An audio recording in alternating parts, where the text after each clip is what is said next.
Hey everybody, we looks like we have a couple people on the phone. There's a phone number with the last two digits of 68. If you would please just identify yourself so we can type your name in for the meeting. That's Kristen Rosa. Okay, thank you, Kristen. And then it also looks like we have a phone number ending in 69. That's Dory Screwcrude. Thank you, Dory. And it looks like we have a phone number ending in 49. That's George Everett. George Everett? Okay, thanks, George.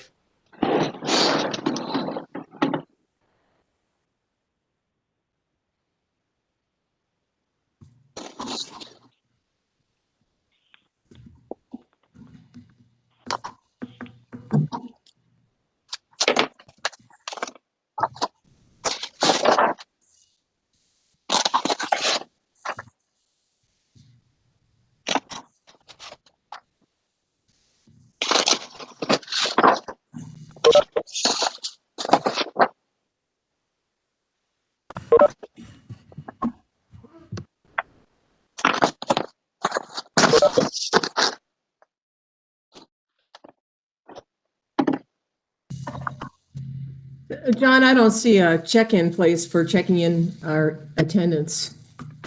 Somehow it's not on mine. Yeah, thanks, Cindy. I'll Okay. see what we can do.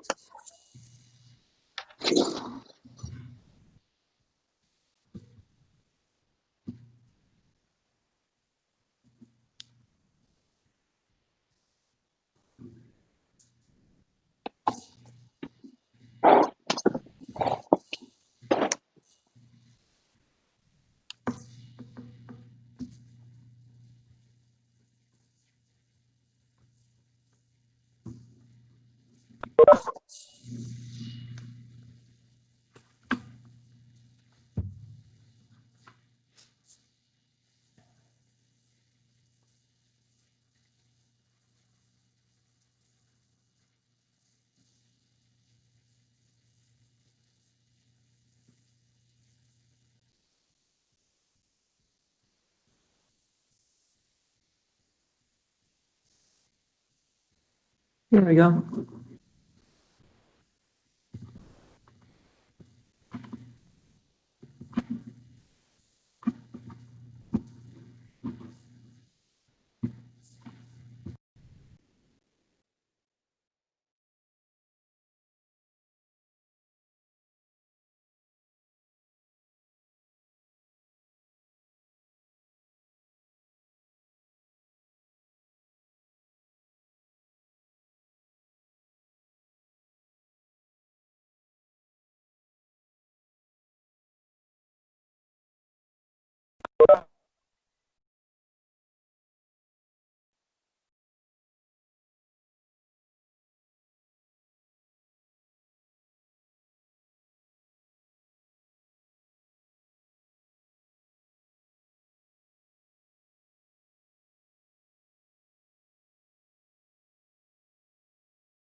John, you're muted.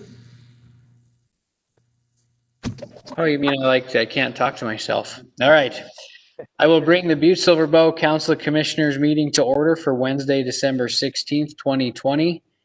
Can we please have a roll call? It looks like we have 11 present and 0 absent. Keep in mind, all the commissioners are here. I'm just sitting in as Chief Executive Palmer tonight.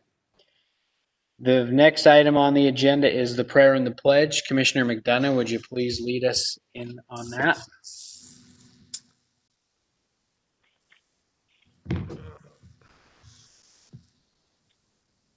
Almighty God, we implore you, look upon us and guide us this night as we make decisions which shall greatly affect our community of Butte-Silver Bow. Direct our thoughts, words, and deeds so that we please you and best serve our fellow citizens. Amen. Thank you, Commissioner McDonough. Next is the approval of the minutes for December 2nd, 2020, regular meeting minutes. Commissioner Shaw. Thank you, Mr. Chairman. I move to approve the December 2nd, 2020 regular meeting minutes. Okay, do I have a second? Second, Hey, I'm on delay here. Okay, there's been a motion made and seconded for the approval of the prior meeting minutes. Is there anything on the question? Would everyone please vote? I don't.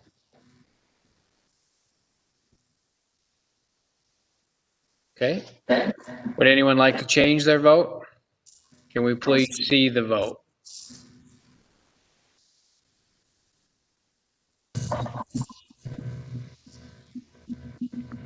Looks like we have 11 yay, 0 nay, motion passes. We do have an item that's not addressed on the agenda, so we'll have to add that to tonight's agenda. Commissioner Shaw. Thank you, Mr. Chairman. In accordance with the provisions of Section 6 of Rule 6 of the Rules of Business of the Council of Commissioners of the City and County of Butte-Silver Bow, State of Montana, the council hereby finds that an emergency condition exists, which requires that the council rules be suspended to allow communication 2020-526 to the agenda of tonight's regular meeting of council. The reason of the suspension is as follows. This communication is from the Archives Director, Ellen Crane, requesting that the council authorize the chief executive to provide a letter of support for the submission of an application for a grant from Humanities Montana in relation to the William A. Art of the Gilded Age exhibit. This communication was inadvertently not submitted by the deadline for the December 16th agenda. In order to meet the December 18th deadline for the submission of this grant application, Ms. Crane is requesting that this matter be added to tonight's meeting. So based on the foregoing and in order to allow this matter, I would make a motion to approve suspension of the rules to consider placing communication number 2020-526 on the agenda at tonight's meeting. Okay, and do I have a second? Second. Okay, seconded by Commissioner Fisher. To add this communication, is there anything on the question? Would everyone please vote? I don't see that we have a number on the suspension of the rules on our on the thing that we're going to be voting on there. We'll add it. It's 2020-526. Okay. We'll add that after the vote, if everybody could please vote.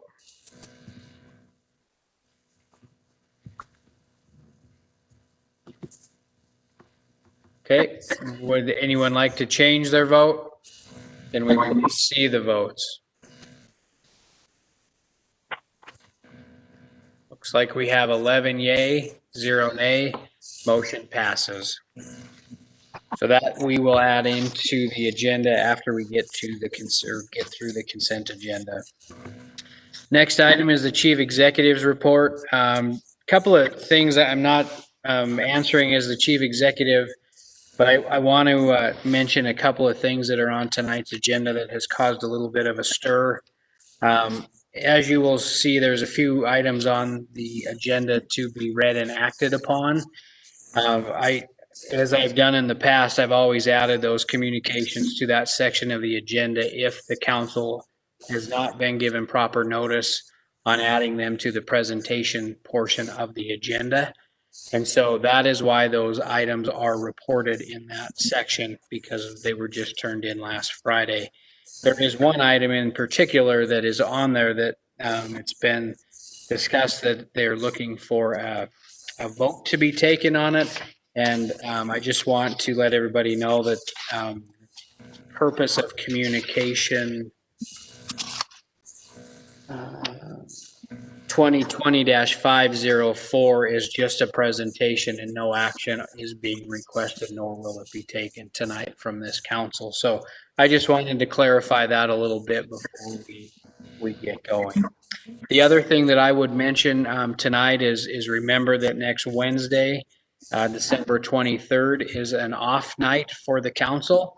We do have 5 Wednesdays this month of December, and so we will be not having a meeting next Wednesday.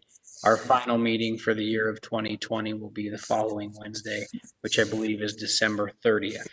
And so it's a committee of the whole, so the committee of the whole agenda will be published on time, and we will be doing a signee die on that night as well. So that concludes my report on tonight's agenda. Any public comment on any items that's on tonight's agenda? I'll go to the phone lines and see if anybody's there. Currently, there's nobody on the phone. Commissioner Shaw, I believe you have a communication to read. Thank you, Mr. Chairman. This written communication is from John Ray.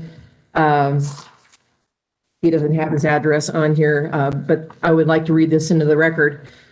Today, the EPA released an environmental justice action plan for Butte. Although this has been a long road with many twists and turns, we finally have an official environmental justice action plan for Butte. I have attached it so you are able to read it. I think based on what I have read and seen for other regions of EPA that this is a national model. It has 2 robust features. 1, a comprehensive outreach program directed toward Butte's low-income citizens who live disproportionately in Uptown Butte and the Greeley neighborhood. This outreach plan will have the dual goals of providing targeted information to the vulnerable income populations in Butte and of providing appropriate venues for meaningful participation by low-income citizens in Superfund decisions going forward. And 2, equitable consideration of the differential effects of exposure to the toxics of concern on low-income citizens. Levels of exposure that may not harm the non-low-income citizen can be harmful to low-income citizens because of underlying chronic health conditions, lack of access to health care, dietary issues, and living in substandard housing. This plan mandates that going forward, these differential impacts will be assessed and addressed. This environmental justice action plan will stand out as a national model of what can happen and be accomplished in promoting environmental justice in a community when EPA and the local citizens work together. Once you have had a chance to read it, you will clearly see that this is a major accomplishment for the Superfund cleanup in Butte. I would like to thank the Montana Office of EPA and Region 8 of EPA for their hard work in getting this plan done. So I am very excited about it finally being completed and released. Now we can get busy implementing it. Nationwide, EPA has been criticized for its failure to translate this lofty ideal of environmental justice into concrete action. At least as far as Butte is concerned, that criticism is put to rest. Dr. John W. Ray. That's the end of the readings for this evening. Thank you, Commissioner Shaw. Looking again at the phone line, there's nobody on the phone, so we will continue on.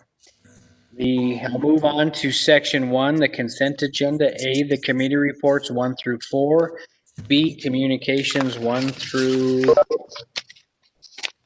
looks like 19. Do you have any segregations or friendly amendments? It's 1 through 31, John.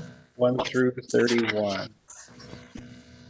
Are you missing a couple pages? There's a blank page in there. Okay, 1 through 31, I stand corrected. Any segregations or friendly amendments? Commissioner Shaw.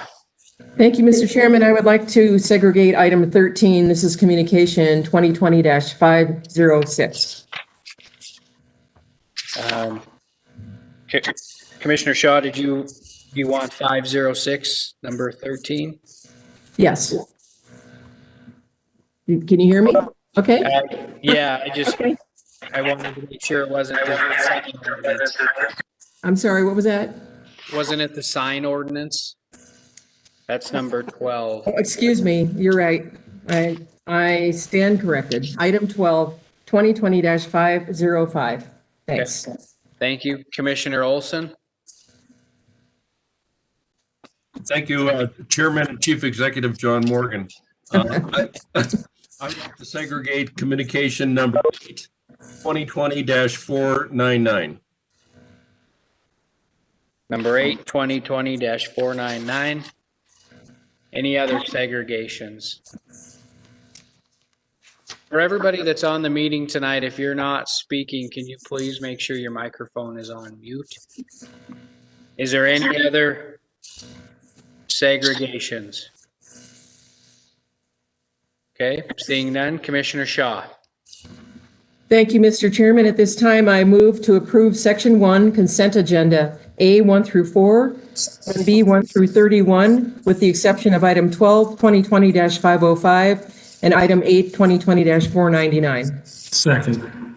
Hey, there's been a motion made and seconded. Is there anything on the question? Would everyone please vote?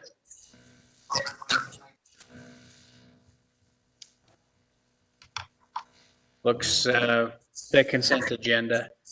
We're just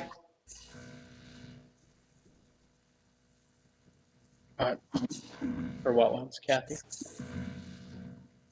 It's the consent agenda.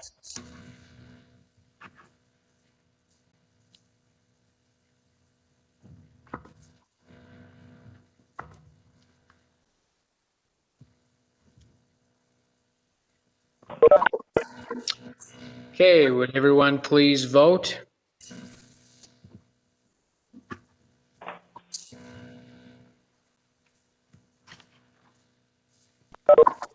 Okay, would anyone like to change their vote? Can we please see the vote?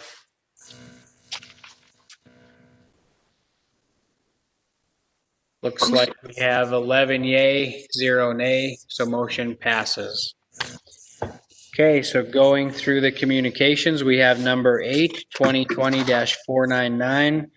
Theron Burns, Community Development Director, requesting Council Commissioners authorization to call for proposals for economic development mill levy funds guidelines available on Monday, December 21st, 2020.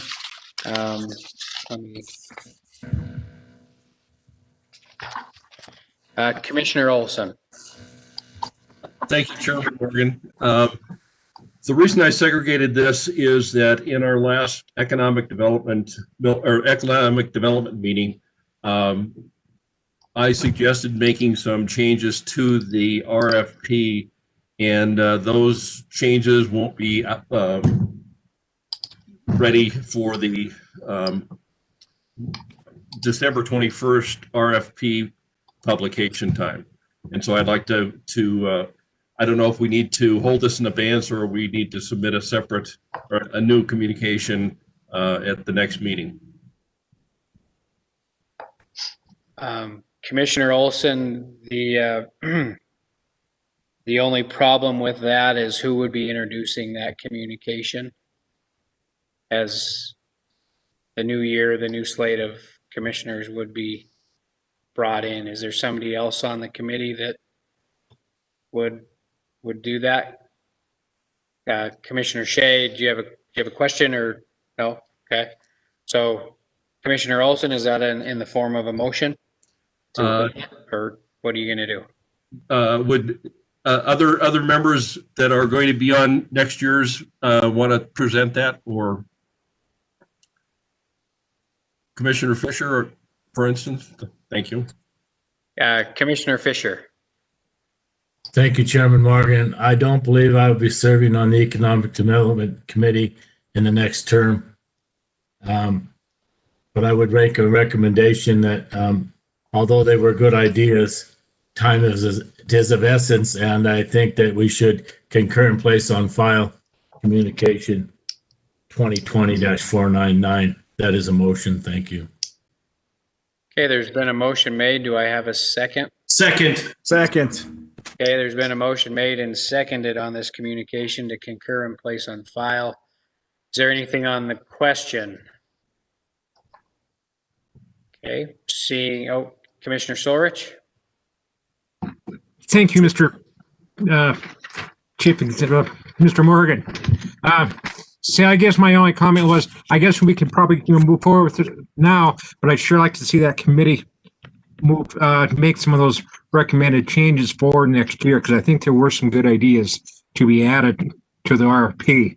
I think time is, probably running short right now, because they had to put her off for another, probably another 4 or 5 weeks pretty easily. But again, let's hope that we can just make the changes next year. Okay. Anything else on the question? All right, there is a motion on the floor. I do. Commissioner O'Neill. Thank you, Chairman Morgan. I guess I'm just confused on that. As I recall in our last economic development, I don't recall us going over what changes we were. I didn't feel like we were trying to make any changes at this time. So I'm confused, and I'm sorry to just reiterate that, Mr. Commissioner Olson. Thanks. Commissioner Olson. Thank you, Chairman Morgan. What we had discussed in the meeting was that we would focus more on economic development and it being an investment rather than just a return of funds for economic activity. And I had some changes I would like to make to that. So it's more focused on an investment in economic development rather than a one-time shot that makes an impact for only a year or so. And then I think also Commissioner Sorge had a couple updates to that also. Thank you. Thank you, Commissioner Olson. All right. There is a motion on the floor to concur and place on file 2020-499. Is there anything else on the question? Seeing none, would everyone please vote?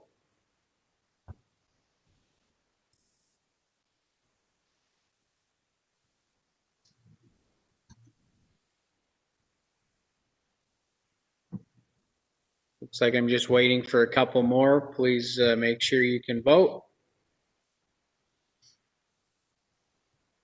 Looks like I'm just missing one, and there we go. Okay, would anyone like to change their vote? Can we please see the vote?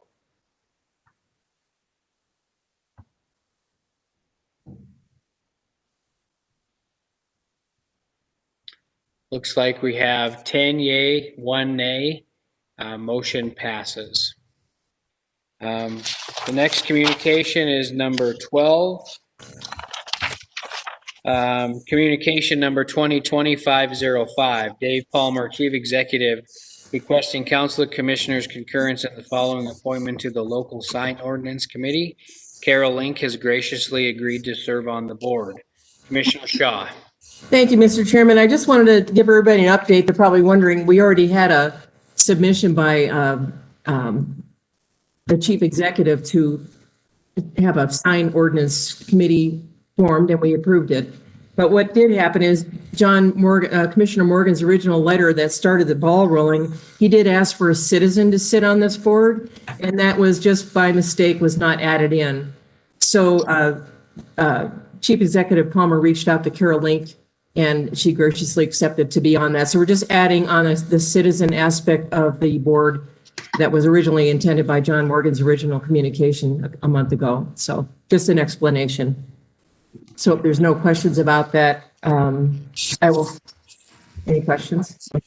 If not, I would just concur with the original communication to concur with 2020-505 and place it on file. Second. Okay, there's been a motion made and seconded to concur with communication 2020-505. Is there anything on the question? All right, would everyone please vote?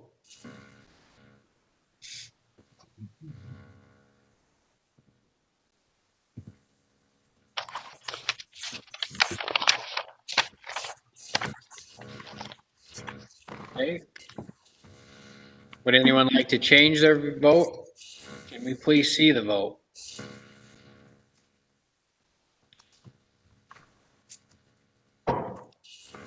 Looks like we have 11 yay, 0 nay. Motion passes.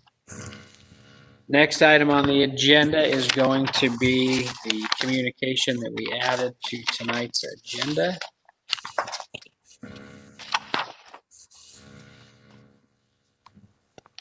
Which is communication 2020-526, which is a communication from Archives Director Ellen Crane requesting that the council authorize the chief executive to provide a letter of support for the submission of the application for a grant from the Humanities Montana in relation to William A. Clark of the Gilded Age exhibit. I don't know if Miss Gleason is on tonight's meeting or if we have a staff report on this. Seeing none, I would just go to Commissioner Shaw. Thank you, Mr. Chairman. At this time, I would move to concur with 2020-526 and place it on file. Second. Been a motion made and seconded to concur with communication 2020-526 and place on file. Is there anything on the question? Seeing, would everyone please vote? One sec, we're just working on the poll.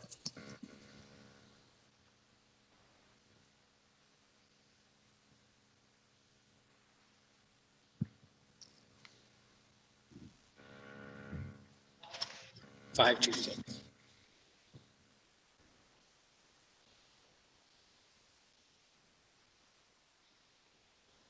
All right, if everyone would please vote.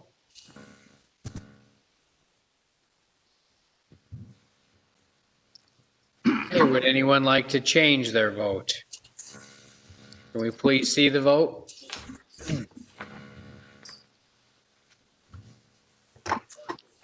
Looks like we have 11 yay and 0 nay. Motion passes. Next item on tonight's agenda is section 2, communications to be read and acted upon. The first one is number 1, 2020-500.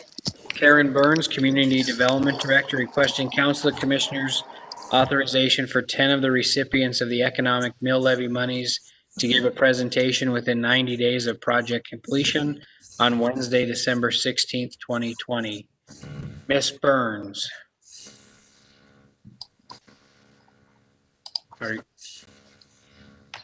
Hello. Hello, Karen. Nice to see you guys. So I just will turn it over to the presenters, and I think we can go in the order that they're listed in the letter. I believe all 10 of them did respond that they were available to make their presentations tonight, and we did ask them to keep it brief. So I think I don't have the letter in front of me, John, but I hope you do, to be able to call them up. I was hoping you did, Karen, because I'll get there if you need me to. Let me look to get it.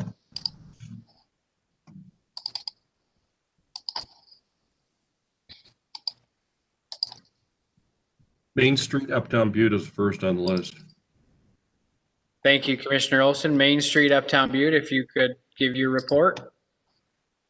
Sure. That report would be about our. Excuse me, Chairman proposal- Morgan. Oh, I'm sorry. Commissioner Fisher. Excuse me, Chairman Morgan. Thank you for allowing me to speak. I'd just like to make a couple points of clarification. In the letter that was put in with this, it does state in there Chief Executive Vincent instead of Palmer. Minor little correction to be made there. The other point is I'd like to make is we did, as Commissioner Olson stated, have a meeting that wanted to make some changes in the RFP. They were good ideas, and I would hope that people in the future follow up on them a little bit, but I do think that we made the right decision tonight. But the minor clerical error does say Chief Executive Vincent. Thank you. Thank you, Mr. Fisher. All right, Main Street, Uptown Butte, please give your presentation. Sure. This is George Everett, and can you hear me okay? Yes, we can, George. Okay. The proposal and the funding we had was for replacing aging public street features in Uptown Butte.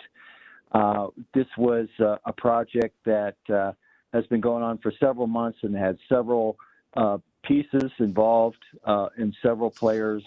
But the funding was used to replace trash cans on the streets in Uptown Butte, which has been completed.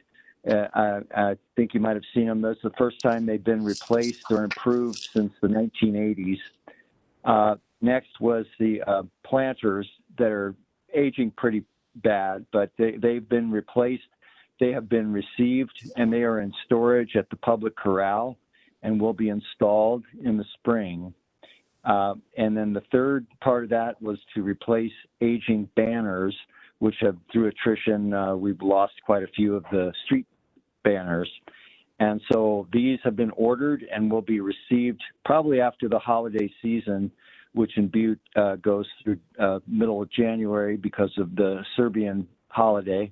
And then they'll be replaced at that time. So the project is, I'd say, nearing completion and was pretty successful with the major work being done through community and economic development. The URA was a big help. SARTA also contributed to this project, and but much appreciated the contribution of the economic mill levy, which allowed us to put it all together and make this happen this year. Thank you for the report, George. Sure.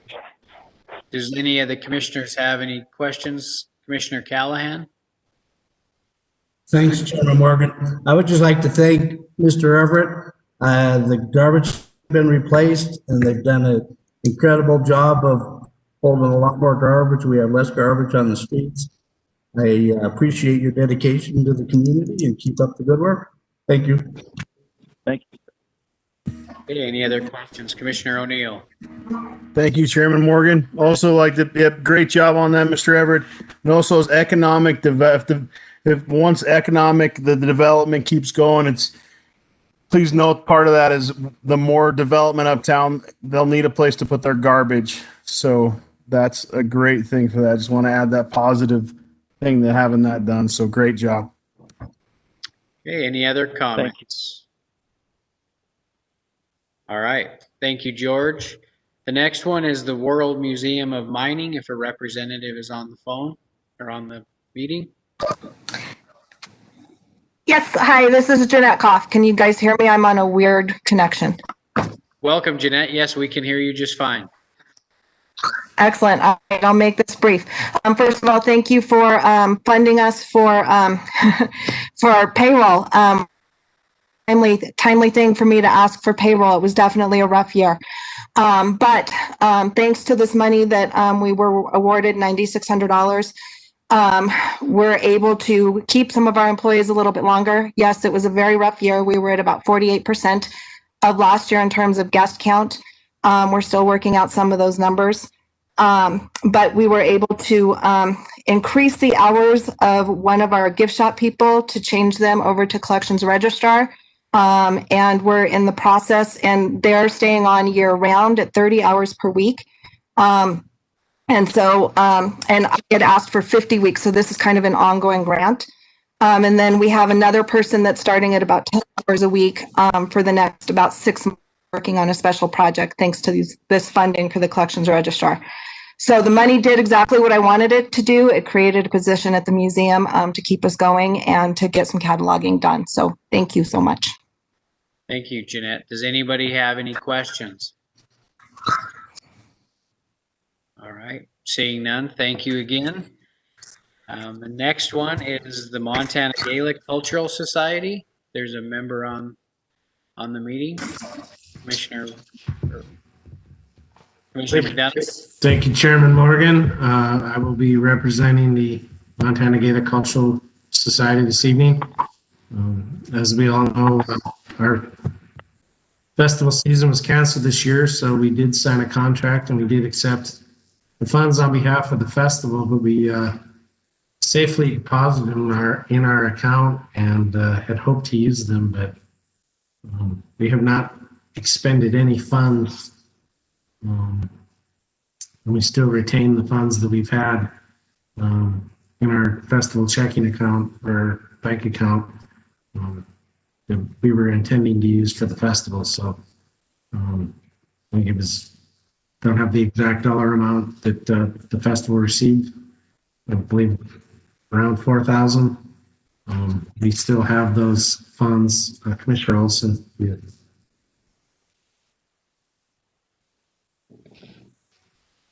Commissioner McDonough, you might have froze. Okay. Okay, does anyone have any questions for Commissioner McDonough on the Montana Gaelic Cultural Society?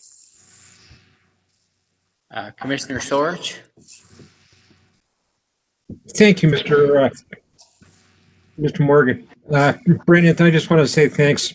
You guys have done a great job over the years. You know, you always bring forward the amount of work that goes into it. Your financials easy to give you the money and to see where the money goes. I think you're being very transparent with that money. Thanks again. Okay, Commissioner McDonough. Thank you, Commissioner Sarich. And yes, for everyone, we hope that we're planning now and moving forward to host the festival this summer. We're feeling confident that we might be able to get something done. If not, you know, we'll find that out later, I guess. But we're proceeding to plan ahead, and we'll plan to use the funds for the same purpose that we had written in the agreement and the contract and proposal to the council this last year for equipment rental. So we're hopefully we'll be on in the second weekend of August this coming year for an event. Okay, any other questions? All right, seeing none, thank you. Next one is Advantage Butte. I believe Mr. Holman is here for that. Thank you, Mr. Chairman. Can everybody hear me? Yes, we can. Okay, well, Rody Holman here speaking tonight on behalf of Advantage Butte. First of all, I want to thank the council of commissioners in the city and county for the longstanding commitment and partnership that we've enjoyed collectively with the city. Advantage Butte, its mission is to try and create economic development and growth within the community to try and attract sporting related events to the community. We had a full slate of events that were slated for the 2020 year, beginning with March 2020, the Class B boys and girls state basketball tournament. But shortly after that, or at that point in time, as we all remember, COVID hit and all high school MHSA sanctioned events were postponed, and that's put a significant impact on our operations throughout the past year. We had requested $30,000 from the Economic Development Mill Levy last year, and we received $12,500. Essentially, what we have done is we've just banked those proceeds in our Advantage Butte treasury. Our hope is that hopefully when the pandemic ends, we'll be able to kind of jump right back in and try and underwrite some of these sporting related events for our community. So at this point, we were earmarking 5 events for utilization of the Economic Development Mill Levy. The March 2020 Class B boys and girls basketball tournament, which again got postponed or canceled mid-tournament. The Montana Tech Big Sky Volleyball Challenge, which was in August of 2020 or scheduled for August of 2020. The November 2020 Special Olympics, the December 2020 Jim Street Mining City Duels, and then, of course, the District 12C Boys and Girls Divisional Basketball Tournament that was scheduled for February 2021. So as a result of the pandemic, Advantage Butte is kind of in a holding pattern. And we certainly hope that as we move forward, the city and county of Butte-Silver Bow will let us retain those funds for future events. And hopefully that partnership will be able to continue. I'd be happy to answer any questions any of the commissioners may have. Thank you, Rody, for the report. Do any of the commissioners have any questions? All right. Oh, Commissioner Mankins.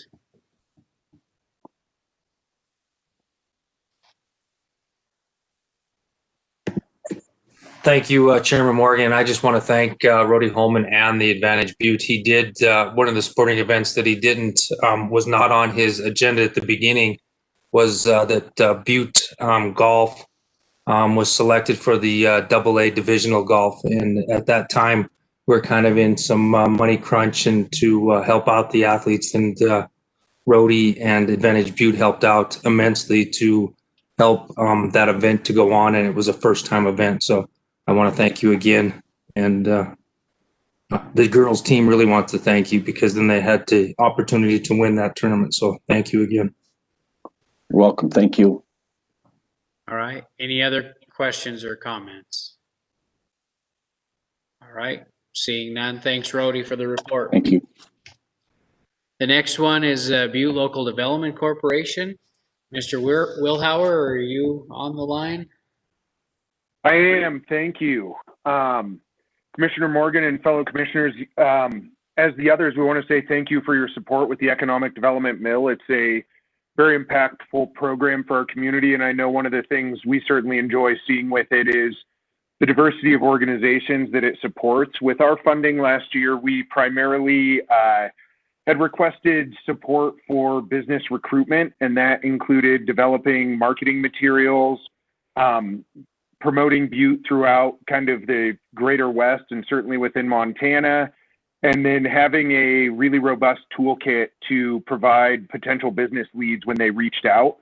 We did have success with that project. Obviously, it didn't quite go as planned. Like everything in 2020, we weren't able to attend Site Selectors Guild in the fall, which we would have liked to because the event was canceled. We will be returning to those events as they come back online. One of the things that I shared, I know at our previous presentation, was the new video series, and these funds help support the time to do those. So we have several new recruitment videos that will be coming out at the beginning of 2021, as well as an update to our community profile, which we're able to share with those business leads. And I know each rendition we do with those things, it just gets better and better and puts our best foot forward. And the most tangible thing that we were able to achieve with this funding was the recruitment of Wausau, the new distribution center that's located out at the port. These funds are critical to supporting those type of efforts. And that project in and of itself is an approximately 150,000 square foot building. If you haven't been out to look at it, it's gigantic. They are hiring in the process right now, actually, of hiring about 115 new jobs. And then through this support as well, we worked with several other state agencies and leveraged an additional $106,000 to support their efforts in the form of a workforce training grant and a job creation grant. So these funds were definitely well used. We're fortunate that we didn't face some of the other challenges that this program has encountered, is We weren't relying on live events, but we're incredibly grateful for the opportunity to continue to apply for these funds, and thank you a lot for your support. And of course, happy to answer any questions. Thank you, Joe, for the comments and the report. Do any of the commissioners have any questions or comments? All right, so Commissioner Olson. Joe, I just want to thank you for all the work you've done at UNBLDC and Headwaters on all these projects, whether we funded it or not. I think it's been money well invested. Thanks. Thank you. Commissioner O'Neill? Nope, you're okay. All right, any other comments? All right, seeing none. Thanks, Joe, for the report.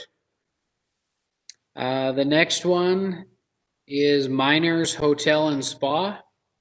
There's a representative on the meeting.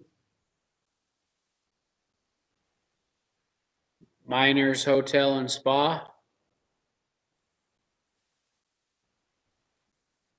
I do have a phone number ending in 29. I don't know if that's them or not. It is on mute. Again, Miners Hotel and Spa. There's a representative on the meeting. Okay, seeing no representative, I'll move right on to Alpha Technology. There's a member of Alpha Technology. Okay, seeing no rep. Oh, go ahead. Are you Alpha Technology? I am Alpha Technology. Hi. Hello. Please state your name so we know who we're talking to. So I'm Jessica Andriolo. I'm senior technical staff at Alpha Technology. For those of you who don't know who we are, we're a technology development company in Butte. We are professors and staff up at Montana Tech, and we develop technology up there that usually never translates to consumer products. And so we have a company here in those material or those inventions that we make up at the school. And so what we had last year was a technology, which was a wound treatment technology that got national attention. It got journal articles all over the world. It won Best Journal Article, among other awards. And we were seeking funds last year to basically get the licensing rights. So Montana Tech gets the patent, and then a private company can pay for licensing rights to commercialize that technology. And so that's mainly what we were seeking last year, is funds to do that, and some startup funds to try and get off the ground as far as commercializing that technology. It's been kind of a crazy year in medical technology development. Despite that, we actually had some really good progress. This was the most attention-getting thing we've done in a really long time. And so it actually took us a full year. We just signed that licensing agreement maybe 2 weeks ago, and that's because we had, people trying to get rights to the development of the technology and other things. But now we have sought an international patent with the school for this technology, and we've exclusively licensed it for medical technologies at Alpha Technology. So what that means is that no one else can commercialize this technology for medical applications except for Alpha Technology, which means that we keep this technology in Butte and development in Butte, and hopefully we create jobs in Butte. And so we had kind of an overwhelming ton of attention on this. So we met with angel firms, we met with investors all over the country. And the overall consensus was that we needed to come up with like an individual application to really market this. So a lot of people were interested we learned a lot over the last year. And so anyways, what we found was that the best application of this technology was in orthopedics. And so we brought on board Dr. Jovan, who's an orthopedic surgeon here in town, who is going to help us sort of be the medical overseer of this technology. And so anyways, we're moving forward, I think, with orthopedic type applications, which is what most of these investment firms wanted. We have licensed this technology. We have actually also demonstrated this technology for making electronic devices that are deposited directly onto clothing. So things for like, if you imagine a soldier in the field and you can just deposit a sensor onto their clothing and it can tell them when they say come in contact with some bio or chemical warfare threat. So we've done a lot of development in the lab. We've licensed this. We've brought doctors on board. We've talked to multiple investment firms. We've talked to an FDA consultant and figured out how this device would be classified, which is also critical to getting it developed. And so that's basically what we've done with the funds. And we are just continuing on that path. We've learned a lot and are in the lab right now trying to really do the specific demonstration of what an orthopedic surgeon would want to cover wounds and prevent infections, which is a massive problem. And we're seeking the international patent. And so that's where we've spent the funds primarily, but that's where we're at with that technology. So Great, Jessica. Thank you for the report. Is there any questions? All right, seeing none. Thanks, Jessica, for the report. Next one is High Ore Ceramics. Is there a representative on the meeting for that? High Ore Ceramics. All right, I'll move on to Montana Folk Festival. I'm sure that's Mr. Everett.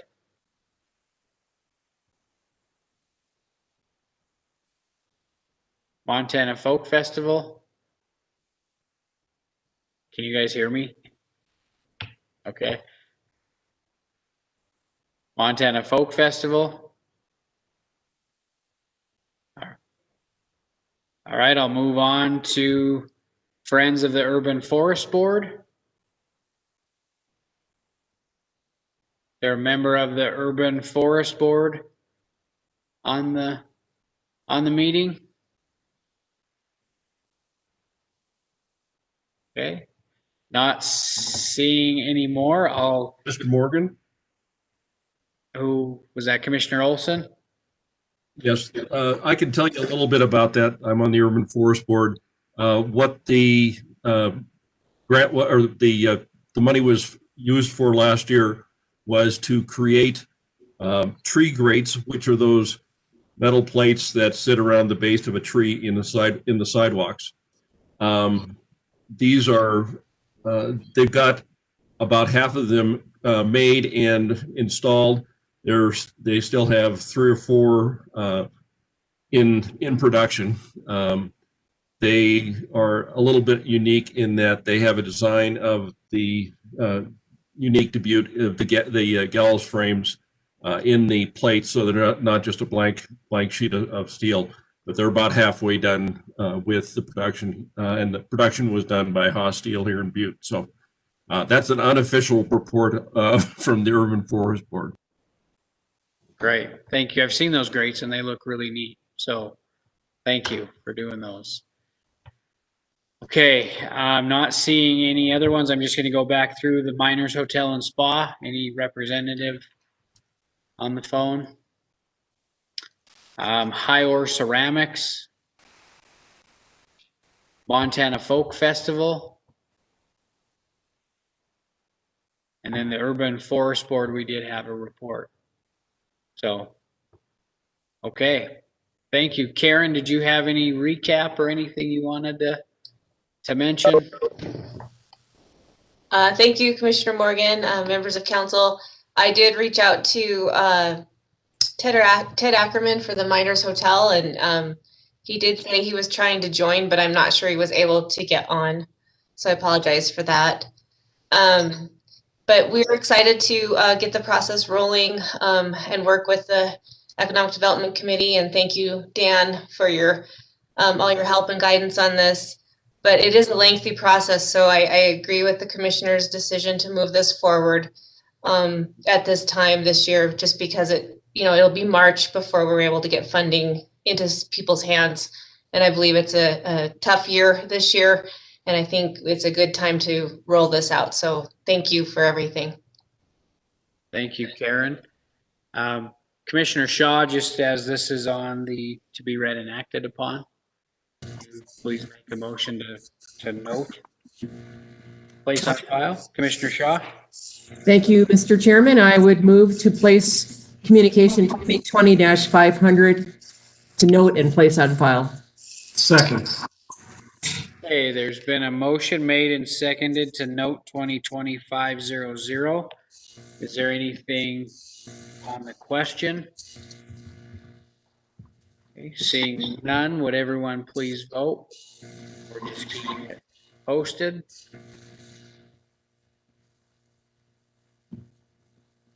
Okay.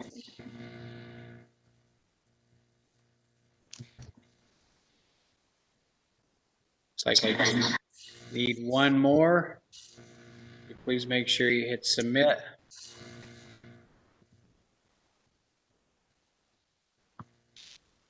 Okay, there we go. Would anyone like to change their vote? Can we please see the vote? Looks like we have 11 yay, 0 nay. Okay, motion passes. Moving on to number 2, communication 2020-504. Dave Palmer, Chief Executive, requesting Council of Commissioners authorization to place this communication under to be read and acted upon section of the council agenda for the regular meeting on Wednesday, December 16th, 2020. John Sesso will give a report of the creation of the Superfund Department and how it will be organized. Mr. Sesso, are you on the phone, or who would be giving that report? Yeah, that'd be me. All right, Mr. Sesso. Thank you, Mr. Chairman and members of the committee. John Sesso, Superfund Coordinator, Butte-Silver Bowl. It's my pleasure to address you tonight one final time. And today, my task is to put together a presentation on the Superfund Department, as you really all know it. A couple of overarching points before I share the screen and look at it together. First of all, the organizational chart is really a reflection of the way in which we've been operating for the better part of two and a half years. As you guys know, when I resigned from my duties as the planning director in the fall of 2017, we're on the cusp of getting to our consent decree. That took a little longer than we had anticipated, but at the same time, we were able to get that done. And while we were negotiating those final details with the agreement in principle in January of 18, and then the consent decree in January of 20. I had pledged to you when I went to halftime in the fall of 17. I'm not sure what all the feedback is from, but when I took the halftime job in the fall of 17, I thought we would be done by the end of 18. It took a couple years longer, but the idea was to work myself right out of a job, and I'm pleased to report that that day has come, and I'll be retiring at the end of the month. In the meantime, we've put together a Superfund department. When I was the planning director and the Superfund coordinator, we kind of operated the Superfund program out of the planning department with support from Public Works and the Health Department. And once I was no longer part of the planning department, we went to a kind of a direct report to the chief executive. And we still use the Technical Review Committee for Environmental Affairs as our governing body. But for all intents and purposes, what you see in the chart is how we've been operating for the last couple of years. Eric Hassler has been the operations manager for four and a half years, and he has ably kind of took over all the field operations. And Julia Crane has kind of taken over all the data management and the coordination tasks that we'll go over in the chart. And so, we kind of went through this with Chief Executive Palmer and Chief Executive-elect Gallagher. They're both in full support of how we've proposed to operate going forward. And it's sort of been in sync with my retirement. Now that I'm going, it's time to sort of operate the way we had planned. So I'd like to share the screen and just go quickly through the chart. If you don't mind. Oh, I picked the wrong one. Sorry about that. Okay.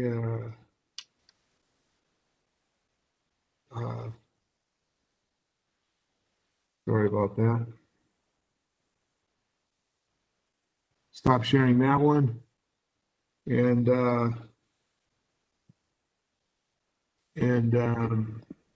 there we go. You guys see that?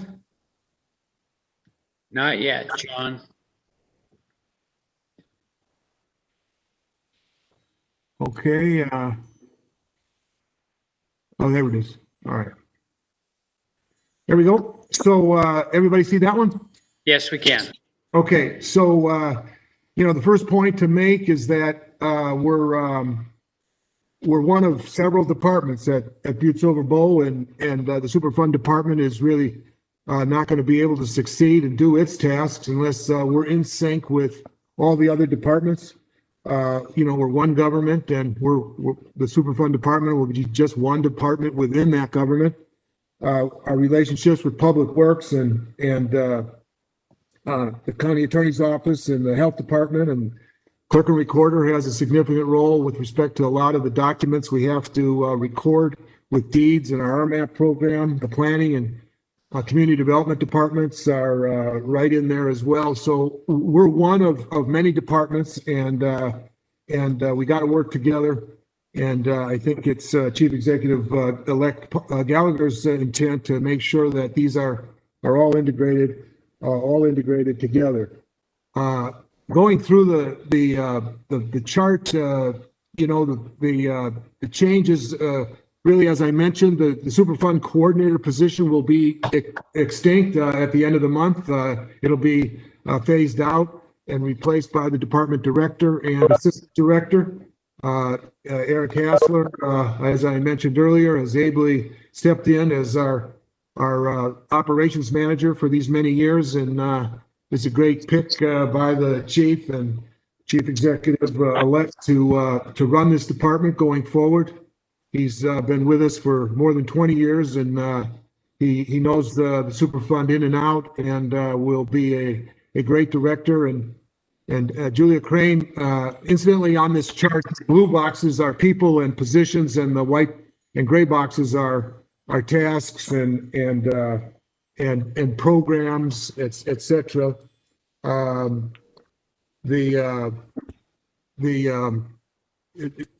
Is everybody seeing everything properly here? So the thing about the assistant director, there's that box to the right here. In this area, the allocation agreement, the NRD program, the natural resource damage program, we have a lot of work in those programs, we have grants. We're involved with the expenditure of restoration dollars as much as running the remediation program. We also have a role in the mine flooding program through the Pit Watch and the mine flooding operable unit, Montana Pole, Streamside Tailings on Silverbow Creek, even the upcoming one on West Side Soil. So when we talk about the Superfund department, it has the duties associated with under the allocation agreement and under the Butte Priority Soils consent decree. But there's more to Superfund than just that. And that's what that box of programs and tasks represent. Then, of course, you have established the Superfund Advisory and Redevelopment Trust Authority, SARTA. That will be part of the long-term advisory group and will fit into the Superfund department at the chief executive's discretion. And the as you all know, Julia Crane has been operating and serving as main staff to that in replacing me over the last couple of years and doing a very admirable job. So that's the management structure, and then it continues with the three divisions. We have an environmental division and a health division on your left and right. The environmental division has to do with the O&M program, the taking care of the caps on the hill. There's some 200 caps and 600 acres that have to be taken care of. Then there's more than 30 Superfund stormwater structures that go through a particular operation and maintenance protocol, and we're responsible for all that with resources provided by Atlantic Richfield. The manager in that division will be Brendan Warner. He's been with our program for many years now. He's been working hard on the RMAP program and our water quality district manager. He'll be in charge of that division.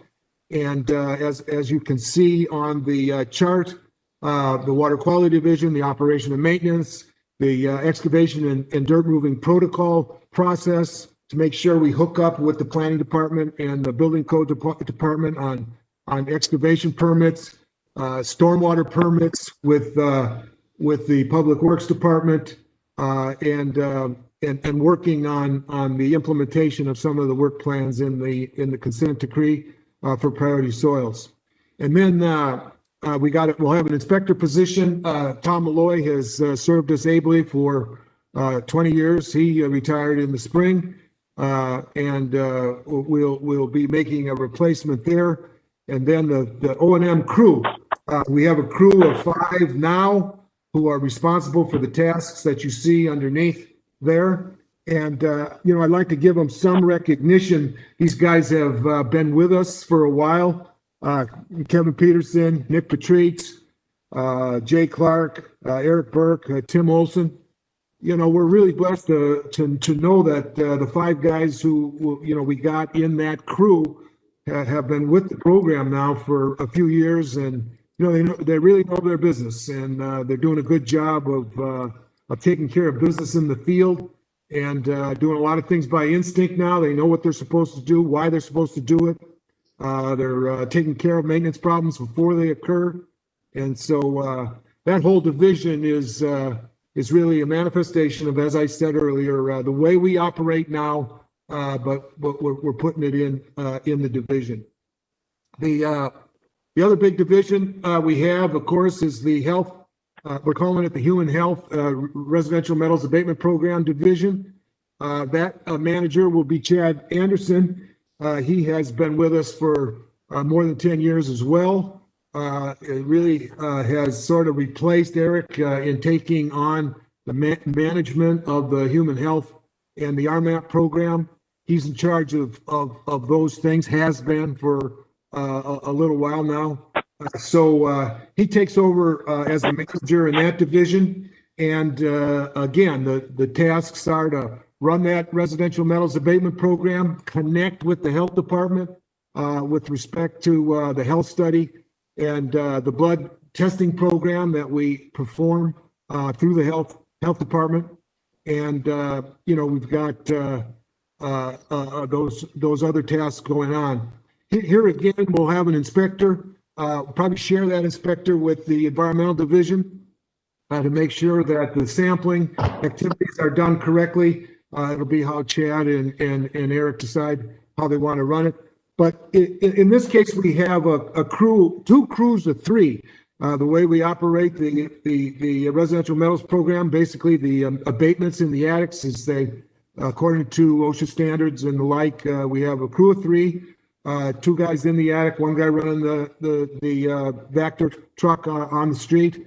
And these guys too deserve a little recognition. Ryan O'Hearn, Rob Hagan, Scott McAllister, Hank Hockaday, Eric Dunmeyer, Jared Mihelich. You know, these guys are doing tough duty. Let me just say that. I mean, getting in those attics as your regular job every day is a hard job. And again, we're really fortunate to have 2 dedicated crews. We may add a 3rd one as we move forward with the expansion of the RMAP program in 2021. But for now, those 6 guys, you know, are doing a great job and deserve your recognition and your appreciation. The middle division is something that really has grown the most over the last decade. When we originally thought we were going to run this program under the allocation agreement back in 2006, we didn't think that the tasks associated with data management were going to be so exhaustive. But as you might guess, in the context of data reporting, making sure that we're accounting for all the work that's being done in the field, either in the environmental or in the health division, we got a lot of responsibilities. And there's a lot of, you know, quality assurance, quality control plans that we have to abide by. We have to keep track of all this data so we can account for and measure the performance of our crews and the work that's being done to make sure that, you know, we're successful. And Julia Crane and Abby Peltema have run these crews along with support from the GIS division. Jeremy Garacco and, you know, the late Pat Reardon has been a part of our activities for a long time. And we are, you know, so sorry to have lost Pat recently. But Jeremy hopefully will step right in and help us with the whole data management protocols. And with Julia's promotion to the assistant director slot, Abby will move up, and then we'll think about filling that specialist position after that. As I mentioned earlier, the data management division basically serves the other 2 divisions, makes sure that the data reporting is done the way we're supposed to get it done. And so that's sort of the glue in the middle as it relates to our overall programs.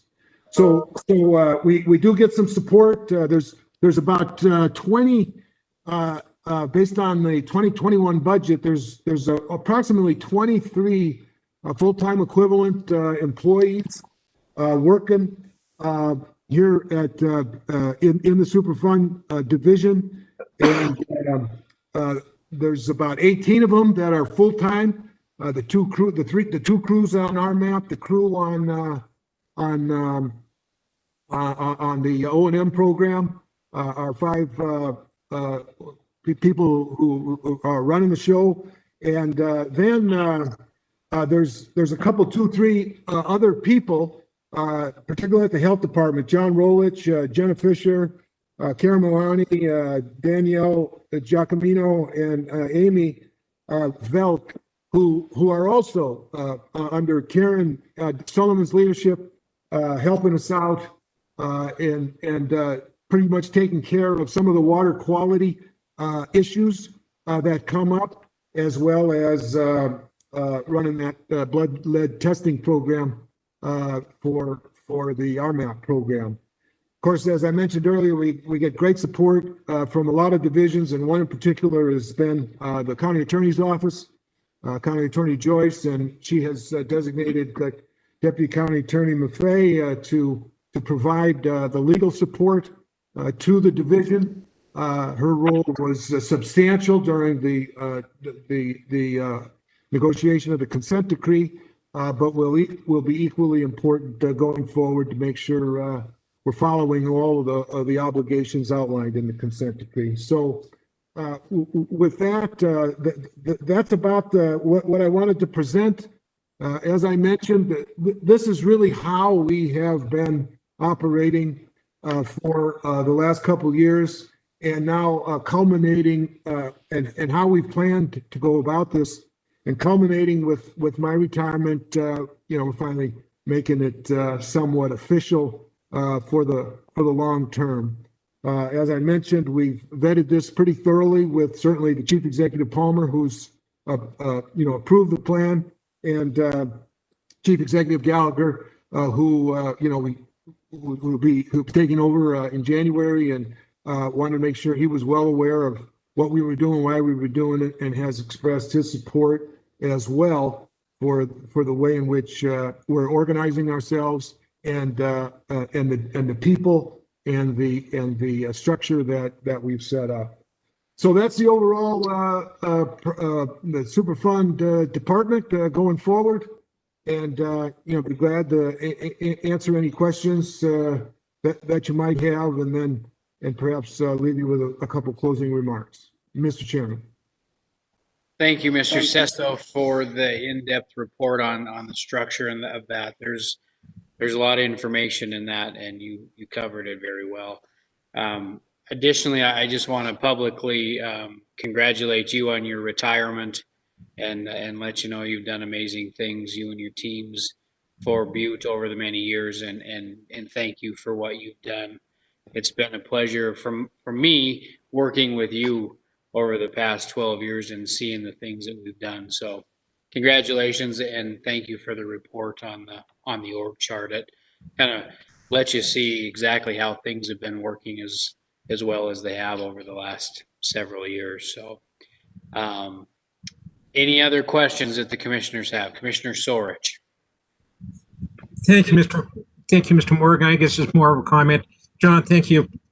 Thank you very much for your service over the past 25 years, 30 years, however long it's been.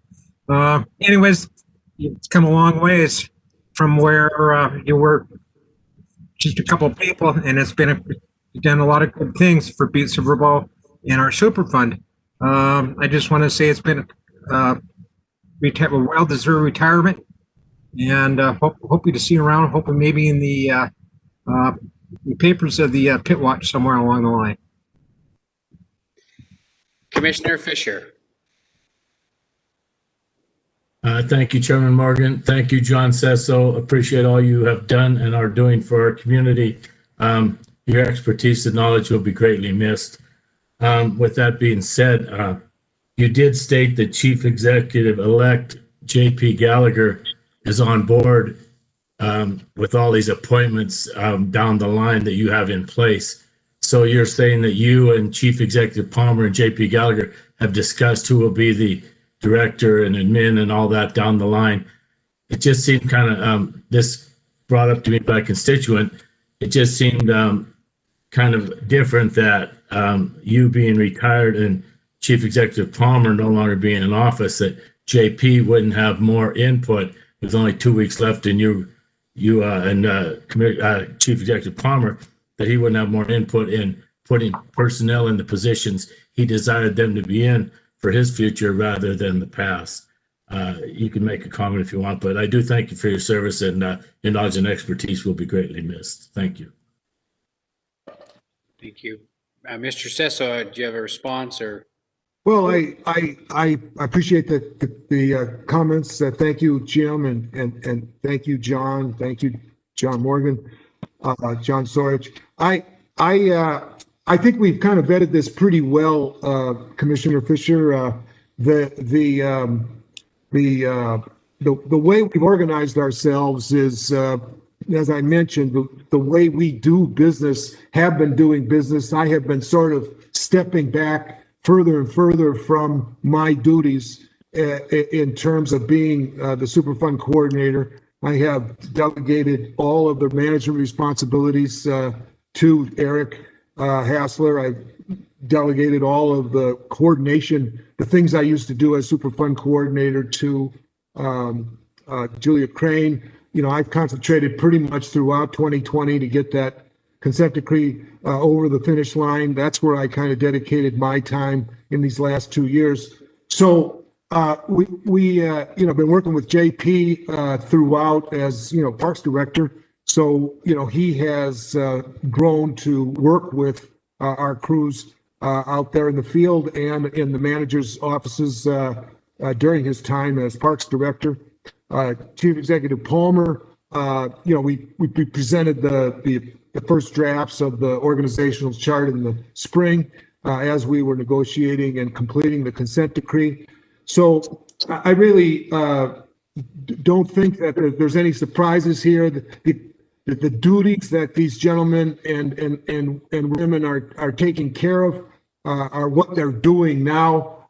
Putting them in these boxes is the only change. And so I think it's going to be pretty smooth. As I said, I've had a couple meetings with Chief Executive-elect Gallagher. Has been very supportive throughout the election cycle and subsequent to his victory.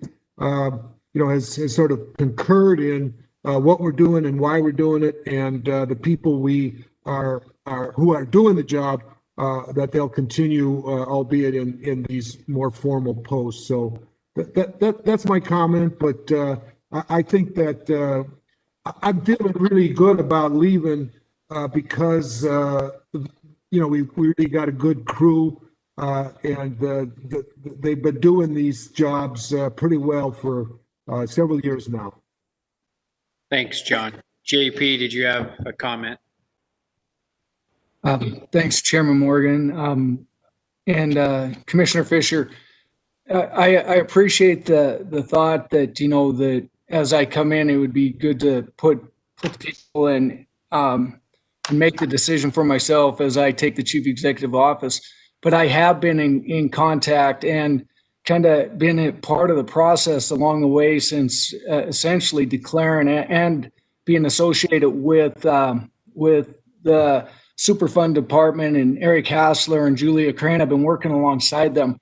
Pre-COVID, I believe that this was going to happen long before where we're at today, that this department was probably going to be in place long before that. But I've been a part of and in the discussions with the people in the Superfund division. I understand the dynamic and how the org chart is lined out, and I'm very comfortable with the way that it is. I don't feel like I'm being put on the spot that I have to put in these people or they're getting put in the last minute.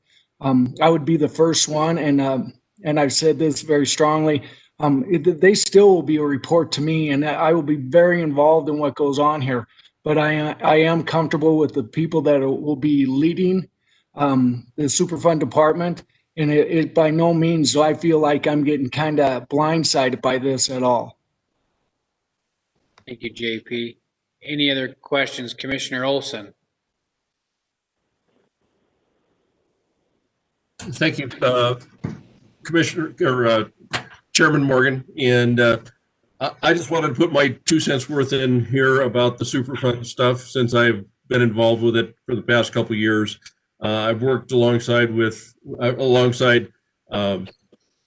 John and Eric and Julia. Thanks for all you've done, John. Sorry we're leaving. You're leaving us, but you'll be in a happier place. And I'd love to be there in a few years myself. I think I also want to put in a note about Eric and Julia. All my dealings with them have been very professional. They have a lot of depth of knowledge about the situation. And this is a complex subject that I know a little bit about, but I know that it's very complex, and Julia and Eric both have been really involved in that. So I think this is a great way to transition, keep the structure or move everybody up the structure And I think both of them will do great in that job. And thanks again, John. Thanks. Commissioner Fisher.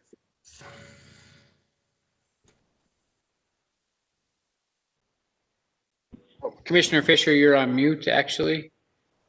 Thank you, Chairman Morgan. Thank you, Chief, the Exec-elect, and thank you, John Sesso. I in no way have lack of confidence in the team that's put forth. All I was trying to state was that the new Chief Executive should have the power to appoint his personnel as needed rather than two outgoing people. I have full confidence in everybody moving forward, and I thank you, JP, for what you're going to do. And John Sesso, as I said before, you'll be greatly missed. And as a friend, congratulations and enjoy your retirement. Thank you. Commissioner Callahan. Thank you, Chairman Morgan. I just want to have a comment as well. You know, John Sesso, Chief Executive Palmer, they've been with the Superfund since the very start at the beginning. And the amount of time and the knowledge they have in Superfund, I think we got to look at it as a loss to be losing these folks. Commissioner Olson as well, the amount of time these people have put in with all the staff and everything with the Superfund. In the last 4 years, they've basically spent their lives trying to get this Superfund settled to get us to move forward. And the amount of knowledge that we're losing with these three folks is incredible. And I just hope that they'll stick around close enough that we can at least reach them on the phone, that we can always refer back to them for help when we get in a bind, because we do have a great crew. We want to thank everybody in Superfund. If you look back at pictures 30 years ago, I look at it today, we've come a long way. You know, a lot of people, it's easy to forget the past, but if you look at the future, where we're at today and where we'll be in another 5 to 10 years, things are going to be looking really good. We got to thank these guys from the bottom to the top that are all been part of it. And I can't thank you enough, and I wish you all well. Thank you. Any other questions or comments? All right, Commissioner Shea. Thank you, Chairman Morgan.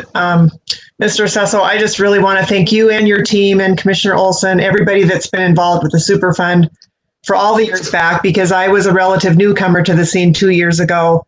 And the way that everybody from you, including all of your department, rallied to educate me in kind of cram for the final session, it was really wonderful. I learned so much during that amount of time.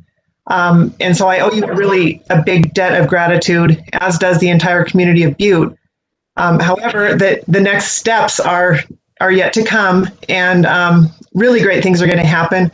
I'm encouraged by the leadership that Chief Executive-elect Gallagher is going to be providing to us, and I'm really encouraged about the leadership of the new department.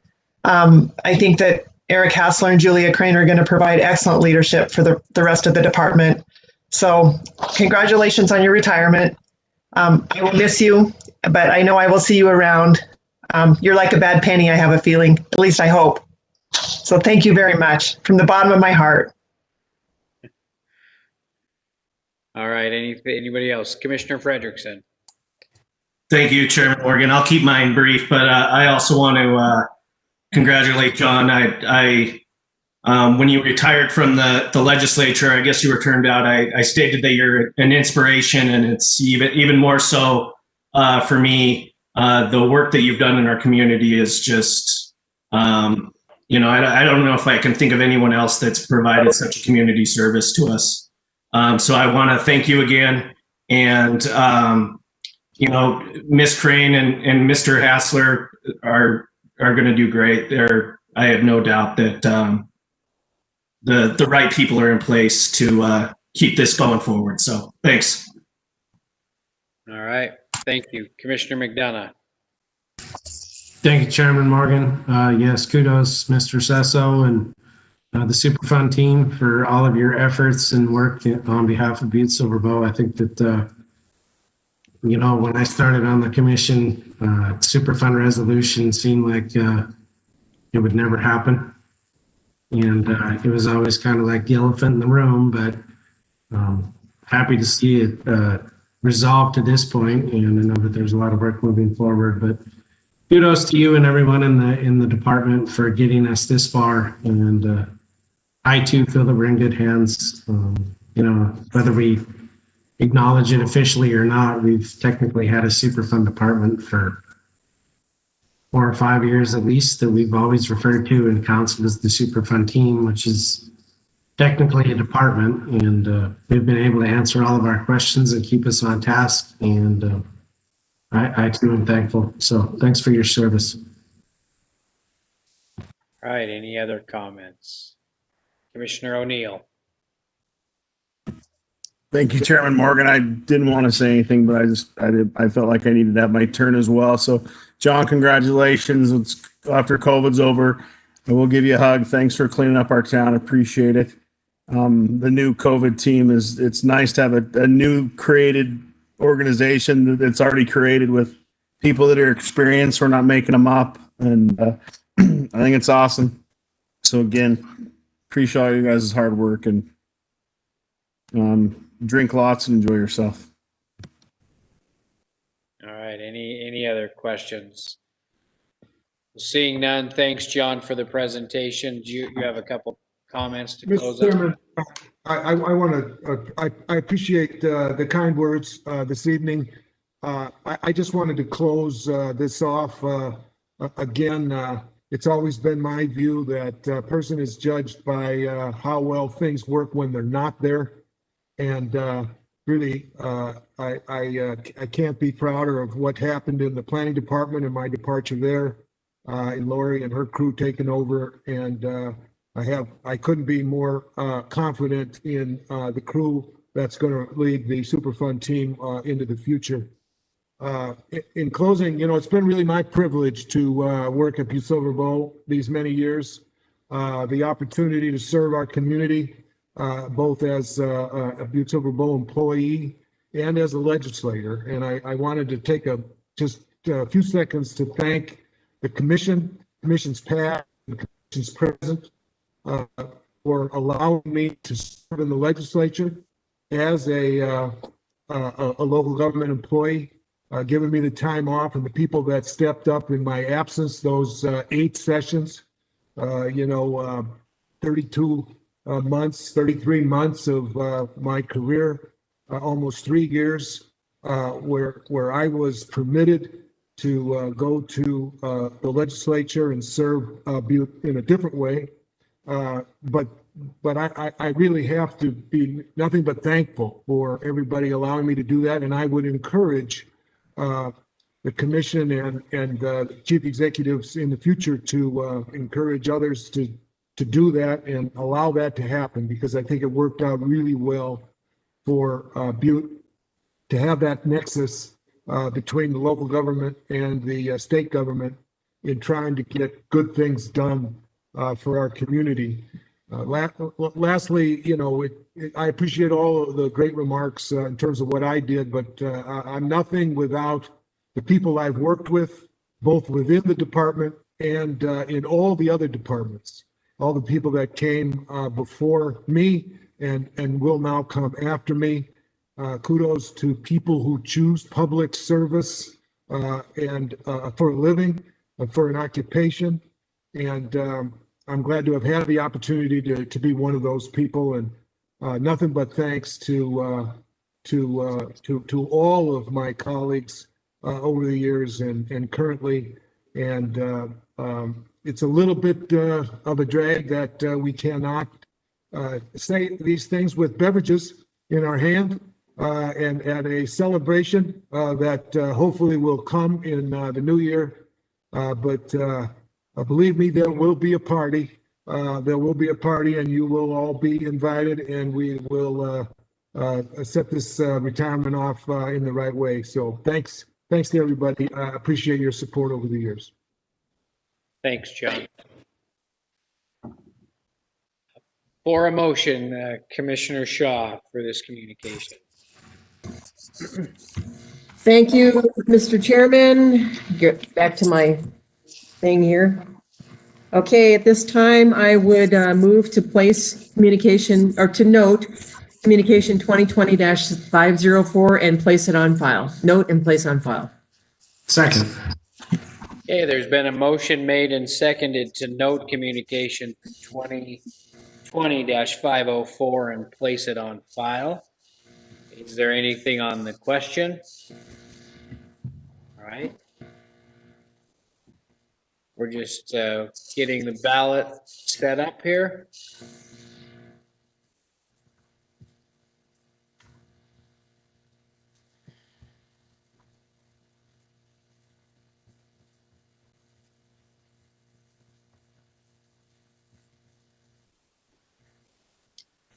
Running into a little bit of technical difficulties.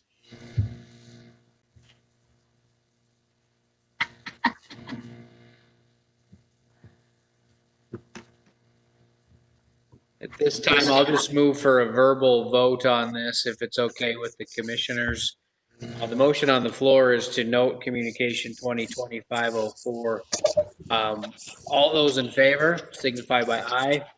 Aye. All those opposed? Motion passes, seeing none. Moving on to number 3, communication 2020-513. Karen Burns, Community Development Director, requesting Council of Commissioners approval for time on the December 16th, 2020 council meeting to make a brief informational presentation on the Butte-Silver Bow film permit and related process. Ms. Burns, do you have another update or another staff report? Yes, thank you, Chairman Morgan and members of the council. I just wanted to give a really brief informational presentation to the council about a process we're implementing. As you know, or may have heard, Butte is becoming a very popular place for the film industry. There's been a few stories about it recently, and you've seen a lot of film crews in and around our community. And what we felt was very important that we are open to this happening in our community, but we're also very aware of what's going on and the resources that these films are utilizing and accessing, and that we as a local government have some sort of process for these crews to follow. So we based a film permit that's a draft there attached to your agenda. Well, it's not a draft now. We've finalized it, but it could be a work in progress. It could change as needed if we think of things that we've missed.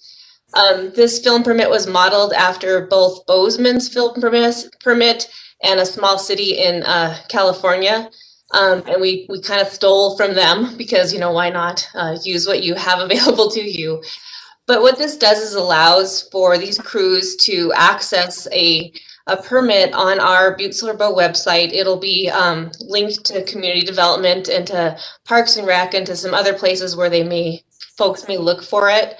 But this allows a crew to come in, understand a process that they may need to follow, allows us to liaison with all the other departments that may be affected or have some sort of say in what is going on, especially street closures, police, fire, things like that. But it'll allow us to move pretty nimbly. Our office will act as the liaison, the point of contact, initial contact for these crews, and then getting them out to all the other departments that may need to have some say in how these resources are used or accessed. We've used this a couple of times already with a couple of films that have come into our community just as a tool to see how it works. And I believe so far it's working very well. We just reviewed a permit today for a shoot that's going to happen on December 22nd. This shoot will be closing a street for a couple of hours. It's a street down on residential neighborhood. But we also are requiring those crews to have sign-offs by Public Works, fire, police, and they have to notify the neighbors, and they have to tell us how they're going to notify the neighbors and show us what they're going to use. So it really is just creating a process for these film crews to go through that is can be moved on pretty quickly, especially if it's a very simple request. And so that's what we're trying to accomplish with this film permit. We will have a press release coming out on this tomorrow morning, and then it will be linked to places on our website. So I'd love to answer any questions you might have or any thoughts you might have about the process. But we have used it a couple of times and it seems to work pretty well so far. Thank you, Ms. Burns, for the update and for the presentation on the form. Does any of the commissioners have any questions or comments regarding it? Commissioner McDonough. Thank you, Chairman Morgan. I think it's a fantastic idea.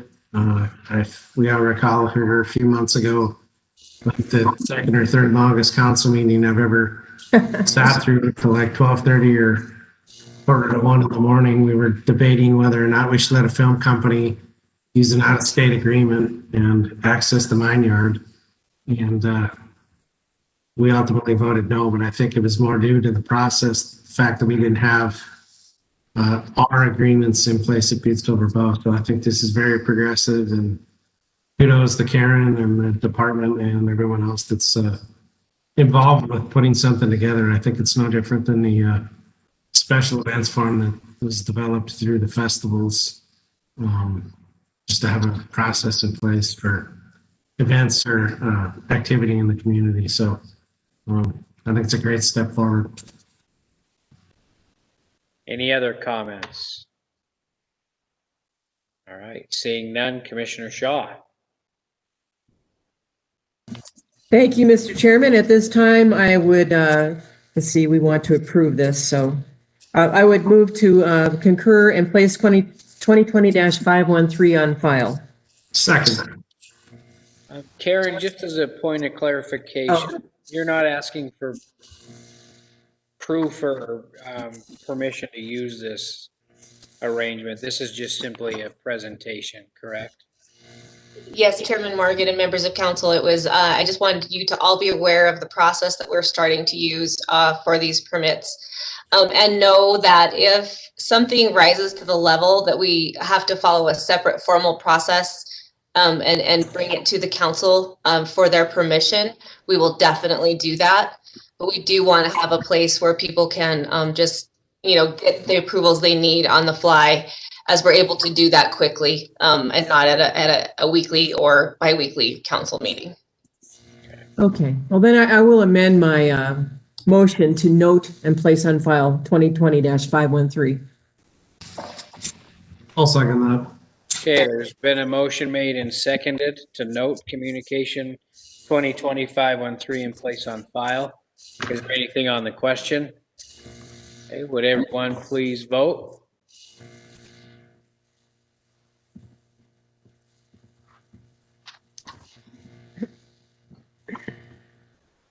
All right, would anyone like to change their vote? Can we please see the vote?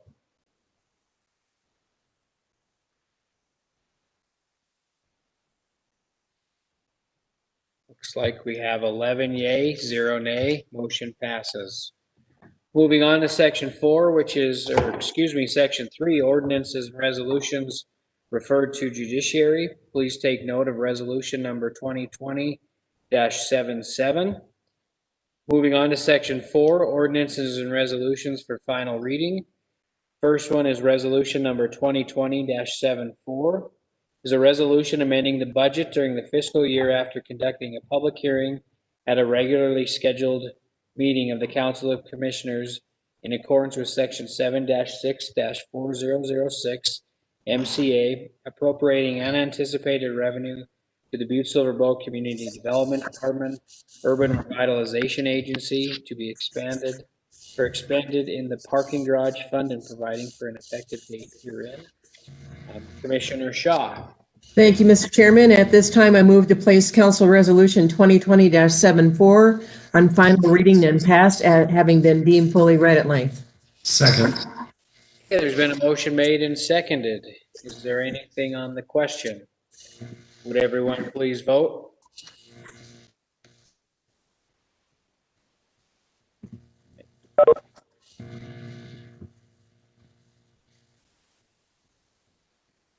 So I'm missing a few, if everybody, okay. 3 more, 1 more. Could you please make sure you hit submit? Oh, John, if I could enter, we're just going to enter the resolution number at the end of this like we did before. Correct. Looks like I'm still missing one vote. Okay, would anyone like to change their vote? I'll ask for a approval. Can we please see the vote?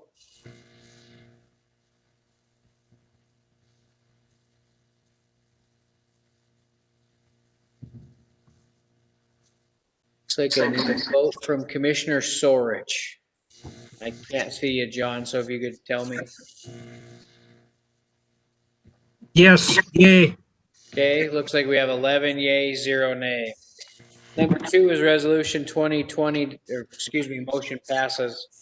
Number 2 is resolution number 2020-75, a resolution authorizing and approving the sale of real property owned by the city and county of Butte-Silver Bow, state of Montana, described as Lot 37, a Block C of the Autocrat and Banker Load located in Section 12, Township 3 North, Range 8 West, to the city and county of Butte-Silver Bow, Montana, to the adjoining owner, Thomas Mize and Aletta Eamon Mize, pursuant to policies adopted by the Council of Commissioners, providing for an effective date herein. Commissioner Shaw. Thank you, Mr. Chairman. I move to place Council Resolution number 2020-75 on final reading and pass, having been deemed fully read at length. Second. Okay, we have a motion made and seconded. Is there anything on the question? Would everyone please vote? Oh, just put it. Okay. All right, would everyone please vote?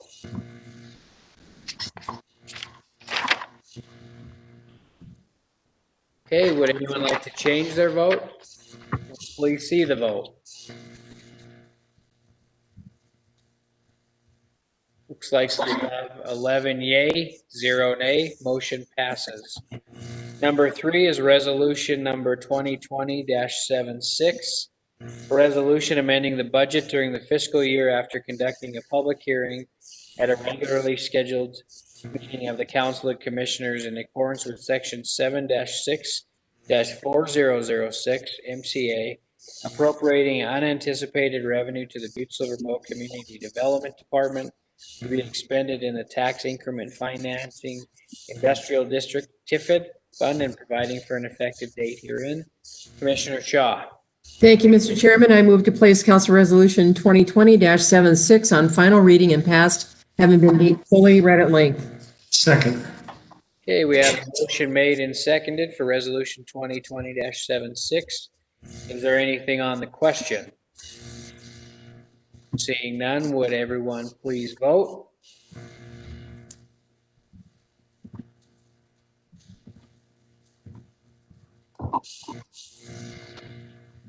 Would anyone like to change their vote? Can we please see the vote?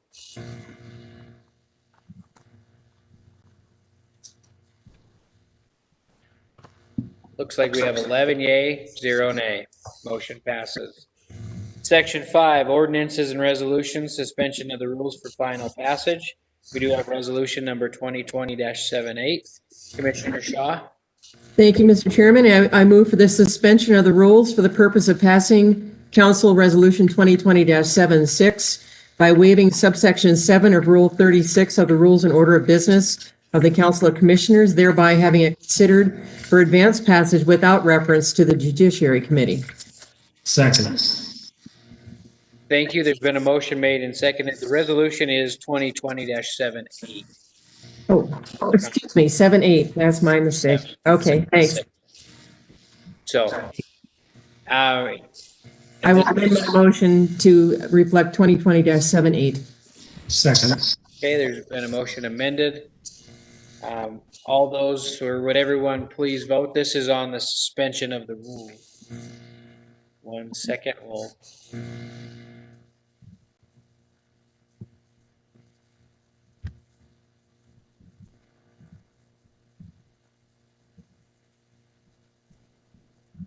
All right, would everyone please, hold on 1 second.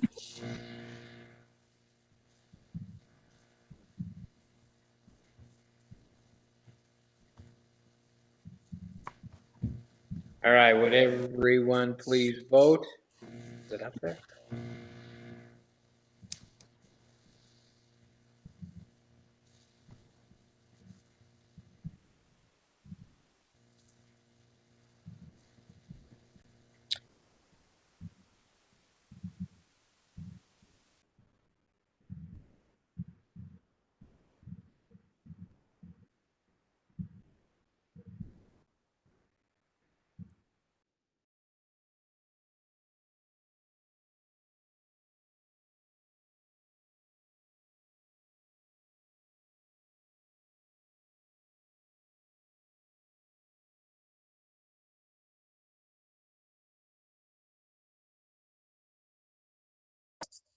How about a verbal on this one?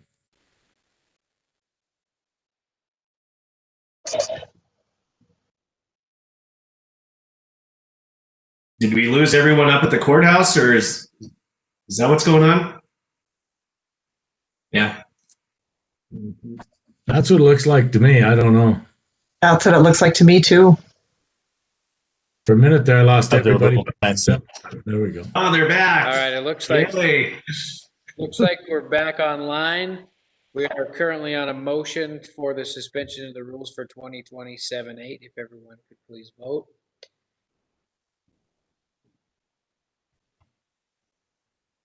Okay, would anyone like to change their vote? Can we please see the vote?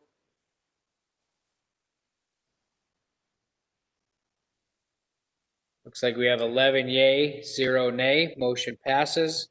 Resolution 2020-78 is a resolution amending the budget during the fiscal year in accordance with section 7-6-4032 of Montana Code Annotated, MCA, providing for an emergency budget appropriation, appropriating unanticipated revenue to the Butte-Silver Bow Health Department from the Montana Department of Public Health and Human Services, and providing for an effective date herein. Commissioner Shaw. Thank you, Mr. Chairman. At this time, I move to place Council Resolution number 2020-78 on final reading and passed, having been deemed fully read at length. Second. Okay, there's been a motion made and seconded for 2027-8. Is there anything on the question? Would everyone please vote?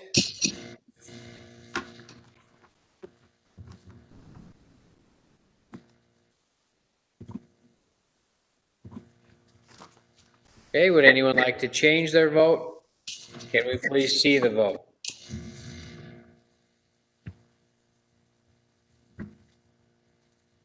Looks like we have 11 yay, 0 nay. Motion passes. Next on the agenda is public comment on any public matter not on tonight's agenda. Call-ins are welcome at 497-5009. Right now, there's nobody on the phone, but Commissioner Shaw, I believe you have a one to write or to read. Commissioner Shaw.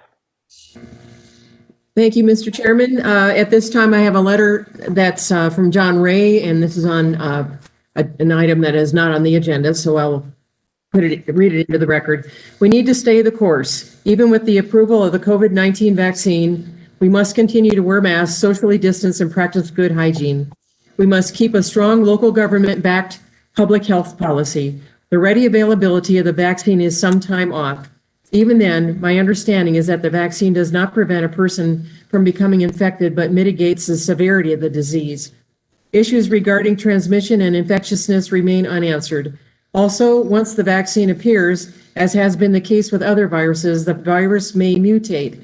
And of course, there are the distribution issues and availability issues. For example, in Butte, how will the vaccine be distributed and made available? Not an easy issue. And will the vaccine be available in sufficient quantities, and how will it be made available? For example, will there be enough for everyone to get a second dose in the prescribed time frame? My point in all of this is that I urge local government to stay the course. We are just beginning to see the Thanksgiving surge that will be followed by the holiday surge with shopping and parties, the Christmas Day surge, and the New Year's Day surge. Added to all of this is a lack of a nationwide financial relief package that makes restrictions on behavior even more difficult. If benefits end the end of December, we will be approaching depression-level dislocation and harm. Nevertheless, stay the course. Masks do work. Social distancing does work. Personal and public hygiene do work. Until so-called herd immunity kicks in the mid to late spring, we must continue the course. I realize people are hurting. I realize the extent of COVID-19 fatigue, but to become more permissive will only serve to make all the problems we are experiencing significantly worse. If we don't stay the course, our healthcare system will be overwhelmed, our economy will take years to recover, and our social fabric will be tattered. Most importantly, people will die who did not need to die. All current limitations on activity must stay in place. Depending on the course of the disease, stricter measures may be needed. We cannot deal with this pandemic timidly. Halfway measures don't work. Compromise does not work, as the virus is not susceptible to negotiations and bargaining. The virus will not meet us halfway. There is light at the end of the tunnel, but until we get there, the tunnel is dark and filled with danger. If the tunnel collapses, it doesn't matter what light is at its end. Stay the course. Dr. John W. Ray. And that's the end of our reading for this meeting. Thank you, Commissioner Shaw. Going back to the phone line, there's nobody on there. Commissioner Sorich. Thank you, Mr. Chairman. This is not on the agenda. Say we're coming to the end of the year of 2020. I just want to say we got 3 outgoing commissioners. I just want to say it's been a real challenge for all of us this year. 2020 is just, I think we'll all be glad when it's done. It's been an honor and a pleasure to serve with Commissioner Morgan, McDonough, and Olson. You've all brought your own style to the plate, and you've done a great job. I just want to say thank you and the very best of luck. Thank you. Thank you, John. Thank you, John. Absolutely. Second. You still have one more meeting with us, though, so don't get too excited. I was worried you were thinking they weren't showing up next week. Well, I would like to say Merry Christmas, and we'll see you after that. Have a great My holiday. goodbyes next week. Remember, we're off next week. We do have one on the 30th. I would ask for a motion to adjourn. I move to adjourn. Second. All right, all those in favor? Aye. All those opposed? Motion passes. Thanks, everybody. Have a great Christmas, and we'll see you on the flip side after that. Good night, everyone. Best wishes. Merry Christmas. See you next meeting. Merry Christmas, everyone. Cheers.